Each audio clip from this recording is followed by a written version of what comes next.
स्वागत है। मैं हूं आपके साथ अंकिता। चलिए नजर डालते हैं अब तक की बड़ी खबरों की ओर। ग्राम सालीवाड़ा के 12 ज्योतिर्लिंग पशुपतिनाथ मंदिर में महाशिवरात्रि के पावन अवसर पर 4 पहर में महाभिषेक के साथ पूजन अर्चन का कार्य किया गया। मंदिर के मुख्य पुजारी जगतगिरी गोस्वामी ब्रह्मचारी राजेंद्र पंडित जी ने बताया कि विगत 5 वर्ष पूर्व 12 ज्योतिर्लिंग सहित मंदिर का निर्माण कार्य किया गया था। सालीवाड़ा मंदिर में 12 ज्योतिर्लिंगों के निर्माण के साथ माता रानी, दादाजी धूनी वाले, हरिहर बोले और मां नर्मदा की प्रतिमा की स्थापना की गई है। मंदिर में आसपास से ग्रामीण जन अपनी मनोकामना पूर्ण करने के लिए पहुंचते हैं। मंदिर में महाभिषेक के साथ पूजन अर्चन का बड़ा कार्य किया गया, बड़े ही भव्य तरीके से किया गया। इस अवसर पर बड़ी संख्या में श्रद्धालु उपस्थित थे। श्रद्धालुओं ने भगवान शिव की पूजा अर्चना कर अपने जीवन को सुखी और समृद्ध बनाने की भगवान से कामना की। मंदिर के मुख्य पुजारी जगतगिरी गोस्वामी ने बताया कि महाशिवरात्रि के अवसर पर मंदिर में विशेष पूजा अर्चना की गई। उन्होंने कहा कि भगवान शिव की पूजा अर्चना करने से जीवन में सुख, शांति और समृद्धि आती है। इस अवसर पर मंदिर के आसपास मेले का आयोजन किया गया था, जिसमें श्रद्धालुओं ने जमकर खरीदारी की। मेले में विभिन्न प्रकार के व्यंजन, कपड़े और अन्य सामान की दुकानें लगाई गई थी। मंदिर के पुजारियों और श्रद्धालुओं ने बताया कि महाशिवरात्रि के अवसर पर मंदिर में विशेष सुरक्षा व्यवस्था की गई थी और पुलिस और सुरक्षा बल के जवान मंदिर के आसपास तैनात थे। जी बताइए। हाँ, आज जो महाशिवरात्रि का पर्व है ये अनादि काल से है, आज से नहीं है। जब सृष्टि उत्पन्न हुई थी तो भगवान शिव जो है ये आदि में, इनके पहले कोई देवता नहीं था। भगवान शिव ने सृष्टि की रचना की और उन्हीं के द्वारा तो जब सृष्टि की रचना हो गई, ब्रह्मा और विष्णु का निर्माण हुआ। ब्रह्मा जी को सृष्टि बनाने का कार्य सौंपा गया, भगवान विष्णु को पालन करने का। जब पाप ज्यादा हो जाता है तो भगवान रुद्र जो है अपना रूप धारण करके, उग्र रूप धारण करके इसका विनाश कर देते हैं। तो एक समय क्या हुआ कि ब्रह्मा जी अपने आप को श्रेष्ठ मानने लगे कि ये सृष्टि मेरे द्वारा बनाई हुई है। भगवान विष्णु बोले कि नहीं, मैं श्रेष्ठ हूँ, मैं इसका पालन करता हूँ। इस प्रकार से उन दोनों के बीच में बहस होने लग गई। वो बोले मैं बड़ा हूँ, वो बोले मैं बड़ा हूँ। अब दोनों में मारने की नौबत आ गई कि लड़ने के लिए तैयार हो गए। जब लड़ने को तैयार हुए तो उनके बीच में से एक खंभा प्रकट हुआ। जैसे वो खंभा प्रकट हुआ उसमें से अग्नि की ज्वालाएं निकल रही थी। तो उस ज्वाला को देख करके भगवान विष्णु बोलते हैं कि देखो ये खंभा नीचे से आया और ऊपर चला गया, इसके अंत का जो पता लगा लेगा वही बड़ा माना जाएगा। तो भगवान विष्णु ने सफेद रंग का सूकर का रूप धारण करके और वो नीचे चले गए। भगवान ब्रह्मा जी अपने हंस में बैठ करके ऊपर को चले गए। तो नीचे में अतल लोग, सतल लोग, पितल लोग, बहुत सारे लोग हैं। इन सब लोगों को जो भगवान विष्णु नीचे तक चले गए उनको उस खंभे का कहीं पता नहीं लगा। तो वो लौट करके वापस आए जहाँ से गए थे। भगवान ब्रह्मा जो है वो ऊपर गए। ऊपर के लोग में वहाँ पहुँचते हैं, देखते हैं कि ये खंभा और भी बहुत ऊपर चला गया। तो ब्रह्मा जी के मन में कपट आया। उन्होंने क्या किया कि वहाँ एक गाय चल रही थी, वो गाय को बुलाए, बोले देखो मैं सृष्टि का निर्माता हूँ, तुमको बहुत बड़ा पद दूंगा धरती के ऊपर में। जब सृष्टि का निर्माण होगा तो बहुत बड़ा पद तुमको मिलेगा, लोग तुम्हारी पूजा करेंगे। तो उसके लिए तुमको थोड़ा सा काम करना पड़ेगा। बोले क्या? बोले मेरे साथ चलो, वहाँ विष्णु है, विष्णु के सामने कह देना कि ये खंभे का पता मेरे को लग गया, अंत का पता। बोले ठीक है। उतने में केकती का फूल वहाँ पे खिला हुआ था। तो केकती के फूल को जाके बोले ब्रह्मा जी कि आप भी मेरे साथ चलो, मैं तुमको इतना बड़ा पद दूंगा कि तुम्हारे फूल के बिना पूजा नहीं होगी।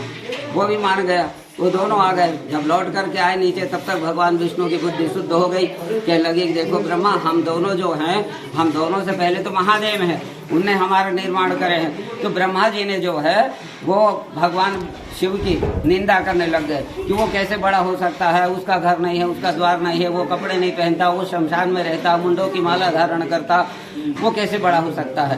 तो शास्त्र कहता है कि जहाँ शिव की निंदा होती है, अगर तुम्हारी सामर्थ्य है तो उसकी जीभ काट लो, और सामर्थ्य नहीं है तो अपने कान में उंगली लगा के वहाँ से कहीं चले जाओ। लेकिन शिव निंदा नहीं सुनना चाहिए। एक शिव हरि हर निंदा सुना ही जो काना, तो हरि और हर की निंदा नहीं सुनना चाहिए। तो भगवान विष्णु बोलने लगे कि तुम कुछ भी कहो, लेकिन हमसे बड़े महादेव है। तो ब्रह्मा जी बोले कि ऐसा हो नहीं सकता। ब्रह्मा जी ने बहुत बुराई की है शिव जी की।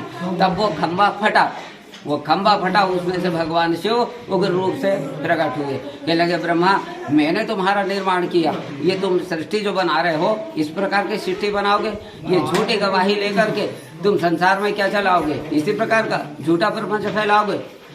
तो जैसे आज महाशिवरात्रि का पावन पर्व है। हाँ वही बता रहा हूँ। नहीं, तो यहाँ भगवान तो शिव ने, हाँ तो जो महाशिवरात्रि का पर्व है आज ही जब भगवान प्रत्यक्ष रूप से वहाँ प्रकट हुए, नहीं तो सालीवाड़ा में जो आपने यहाँ आज मंदिर का दिन जो है, इसलिए पहला लिंग रूप प्रकट हुआ था। लिंग रूप जो पूजा हम करते हैं, लिंग रूप पहले महाशिवरात्रि कहा जाता है। अच्छा, ऐसा पुराणों में वर्णन है कि आज के दिन भगवान का विवाह भी हुआ था।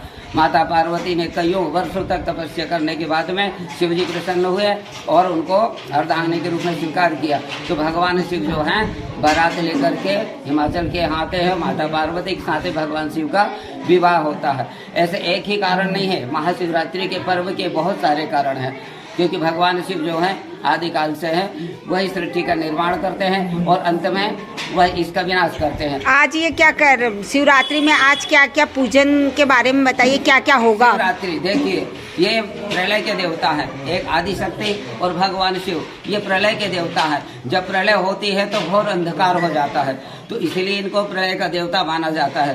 भगवती आदि शक्ति को इसीलिए नवरात्रि होती है और महाशिवरात्रि होती है।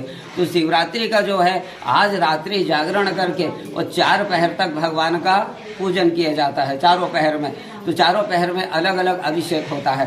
प्रथम पहर का, फिर द्वितीय प्रहर का, फिर तीसरे पहर का, चौथे पहर का। इस प्रकार से 4 प्रहर जाग करके जो भगवान शिव का महाशिवरात्रि का व्रत धारण करते हैं और 4 पहर अगर पूजा कर लेते हैं तो उनको भागवत पुराण में भगवान श्री कृष्ण ने कहा है कि मनुष्य को अपने जीवन में एक बार नवरात्र व्रत जरूर करना चाहिए और एक बार महाशिवरात्रि का व्रत, क्योंकि राम अवतार भी जब हुआ तो भगवान राम भी करते थे, कृष्ण अवतार में भगवान कृष्ण भी करते थे। जितने अवतार भगवान के हुए उनने सबने महाशिवरात्रि पर्व को मनाया और रात्रि जागरण के। आपका नाम? मेरा नाम राजेंद्र है। यहाँ मंदिर में मैं मतलब मेरे सानिध्य में ये जो नर्मदा जी की यात्रा चालू हुई थी, मेरे उससे चालू हुई थी, तो जितनी बार मन में ऐसा भाव आया था कि हर बार हम एक शिवलिंग लेते थे, ओंकारेश्वर। ये नर्मदेश्वर लिंग है, आप जितने यहाँ देख रहे हैं ये नर्मदेश्वर लिंग है। तो नर्मदा जी का हर कंकर शंकर है, तो हम हर बार में एक शिवलिंग लेते थे और पूरी परिक्रमा में उनका अभिषेक पूजा करके ला करके यहाँ रखते जाते थे हर एक परिक्रमा में। तो हमने इस प्रकार से चयन किए थे कि जब 12 हो जाएंगे तब इनकी प्राण प्रतिष्ठा करके स्थापित कर दिया जाएगा। आपने स्थापित कर दिए हैं? हाँ, ये यज्ञ हुआ। यज्ञ के बाद में जब पूरे 12 हो गए तो फिर इन 12 को यहाँ पे स्थापित कर दिया गया। जी हाँ, छिंदवाड़ा जिले से 7 किलोमीटर दूरी पर ग्राम सालीवाड़ा में श्री पशुपतिनाथ जी का मंदिर एवं 12 ज्योतिर्लिंग मंदिर स्थापित है। यहाँ से बहुत दूर दूर से सभी भक्त लोग दर्शन को आते हैं और भोले बाबा की ऐसी कृपा है कि सबकी मन की मुरादें पूरी होती है। कितने वर्षों से? लगभग 5 वर्षों से यह मंदिर स्थापित हुआ है और हर कार्यक्रम सभी कार्यक्रम मंदिर में आयोजित होते हैं और विशाल भंडारा, पूजन, अभिषेक सभी कार्यक्रम होते हैं। महाशिवरात्रि के पावन अवसर पर हाँ, अभी कल पूजन कल शाम से प्रारंभ हुआ है, जो उसके पश्चात अभी यहाँ प्रारंभ होने वाला है। उसके बाद शाम को भंडारा प्रसाद की जय, श्री धूनी वाले दादाजी की जय। हमारे ग्राम सालीवाड़ा छिंदवाड़ा से 7 किलोमीटर पर पशुपतिनाथ भगवान भोलेनाथ का मंदिर का निर्माण हुआ। करीब 5 साल हो गए, 5 साल करीब हो चुका है। श्री धूनी वाले दादाजी नर्मदा माई का मंदिर, हरिहर भोले भगवान धूनी वाले दादाजी पशुपतिनाथ मंदिर का निर्माण हुआ। यहाँ 12 ज्योतिर्लिंग उनके साथ में सानिध्य में 12 ज्योतिर्लिंग है, जिसमें सौराष्ट्र के सोमनाथेश्वर, शिरडी के मल्लिकार्जुन, उज्जैन के महाकाल, ओमकार ममलेश्वरम, हिमालय तुम केदार, भीमा शंकरम, वाराणसी में विशेश्वरम, नागेश्वरम, दारुकावन, श्वेतबंध च रामेश्वरम, हिरण्येश्वरम, त्र्यंबकम शिवालय। ये सब नर्मदा से लाए हुए अभिषेक पूजन पर नर्मदा परिक्रमा से आए हुए हैं। ये 12 ज्योतिर्लिंग विराजमान हुए हैं।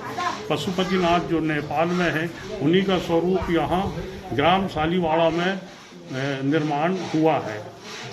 यह मंदिर में महाशिवरात्रि जो भी पावन पर्व आते हैं यहाँ पूजन होता है। बोल पशुपतिनाथ भगवान।